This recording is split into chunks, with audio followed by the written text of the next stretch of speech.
आपको अगर कह रहे हैं कि आप नेगेटिव हो तो आप उनसे बचो कैसे, क्योंकि कोई आदमी बार बार आपको कहेगा कि तुम नेगेटिव हो, तुम नेगेटिव हो, तुम नेगेटिव हो। एक न एक दिन ये माइंड आपका पकड़ लेगा और आप नेगेटिव हो सकते हैं।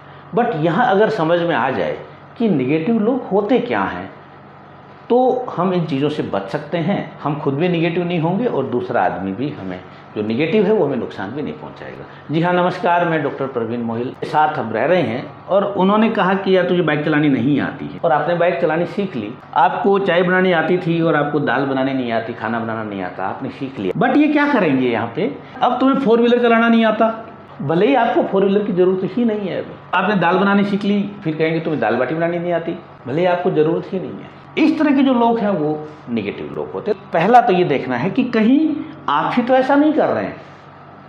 आपके घर में एक बच्चा है, मान लो 10 साल का बच्चा है, वो सिंगिंग बहुत अच्छी है उसकी, ठीक है, बहुत अच्छी आवाज़ है, बहुत अच्छा वो सिंगिंग परफॉर्मेंस देता है, गाने बहुत अच्छे गाता है, बट उसका साथ स्पोर्ट्स नहीं है। तो आपको क्या करना चाहिए, उसकी सिंगिंग को मोटिवेट करना चाहिए या फिर उसके स्पोर्ट्स को। बेसिकली ये वो लोग होते हैं, इनको जो दुखद चीज़ें हैं जो नहीं हैं उन्हीं को महिमा मंडन करने, उन्हीं को एंजॉय करने में मज़ा आता है, क्योंकि इन लोगों का माइंड का पैटर्न ही ऐसा होता है।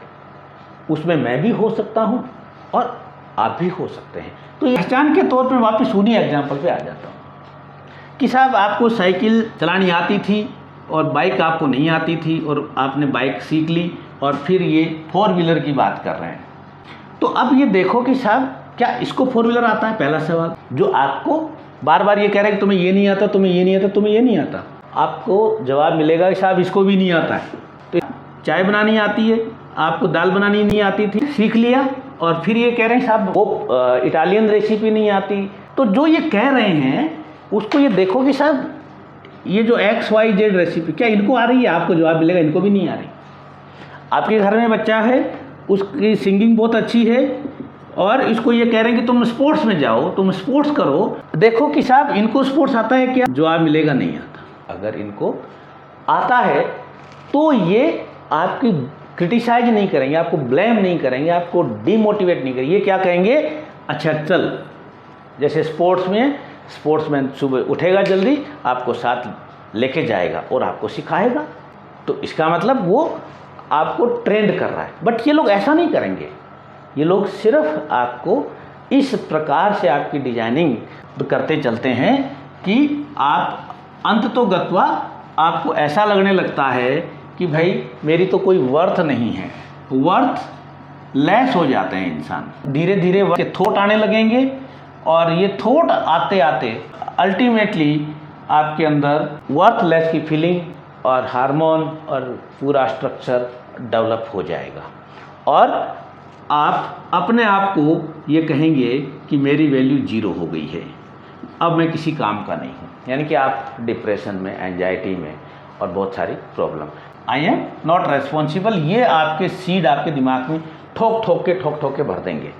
मैं जिम्मेदार नहीं हूँ साहब, कोई व्यक्ति है, कोई घटना है, उस दिन बारिश आ गई थी, उस समय वहाँ स्कूल नहीं था, उस समय वहाँ लाइट नहीं थी, उसमें ये प्रॉब्लम थी, उसको जिम्मेदार ठहराने लगेंगे।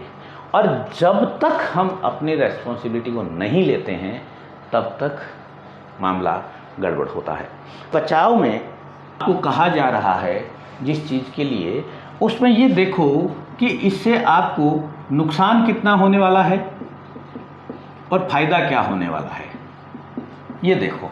और नुकसान और फ़ायदा एक एक्शन वर्ब में होना चाहिए। 200 रुपये का नुकसान हो गया या 2 घंटे पर डे का नुकसान हो गया, ऐसे स्पेसिफिक होना चाहिए। और अगर फ़ायदा भी है तो फ़ायदा भी स्पेसिफिक होना चाहिए कि इससे मैं ये पर्टिकुलर एग्ज़ाम मेरा पास होगा। से ही हमारा माइंड ये कैलकुलेट करने लगता है तो ये चीज़ें धीरे धीरे दूर होना शुरू हो जाती हैं। आपका अपना चाइल्डहुड है और आपके चाइल्डहुड के अंदर बहुत सारी ऐसी मेमोरीज़ पड़ी हैं जो बहुत अच्छी हैं, आपके पास पॉजिटिव मेमोरीज़ हैं।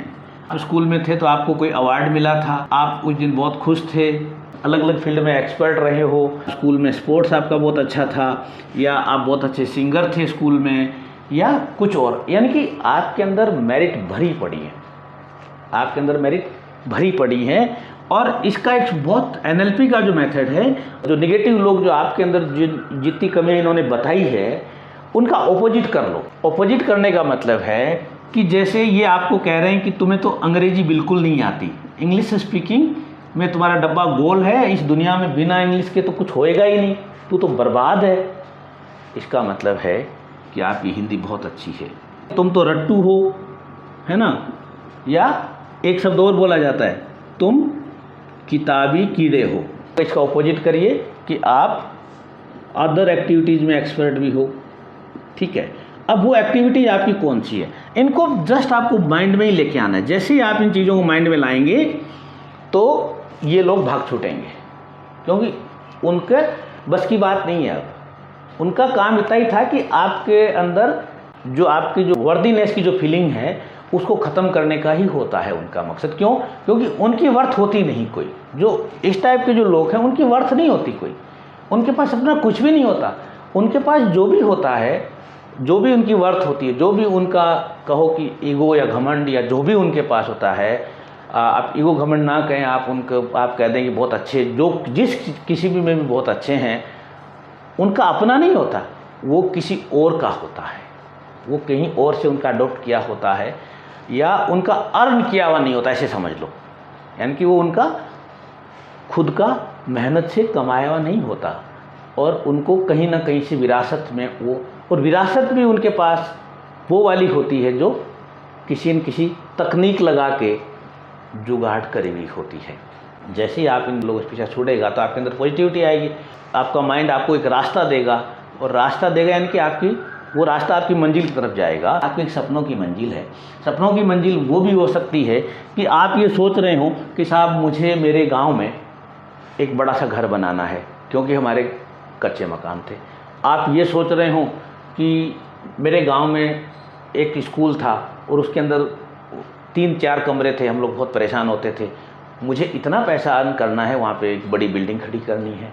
या फिर आप सोचते हो कि जो हमारे घर में कोई अस्वस्थ रहता है, मुझे उसकी मदद करनी है।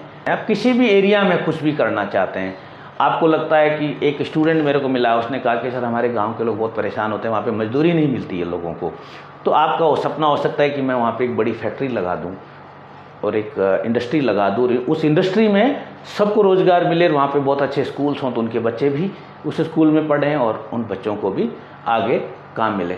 बहुत सारे लोग हैं जो इस तरह का काम कर रहे हैं। हाँ, अगर आपका इस वीडियो से जुड़ा हुआ कोई सवाल हो या आपका कोई अनुभव हो तो गुजारिश की आप लिख दें। अच्छा लगा हो तो वीडियो को लाइक कर दें, और आपको लगता है किसी की मदद कर सकता है तो वीडियो को शेयर कर दें। और चूँकि मैं ऐसे ही वीडियो बनाता रहता हूँ तो मेरे चैनल को सब्सक्राइब कर लें। Thank you.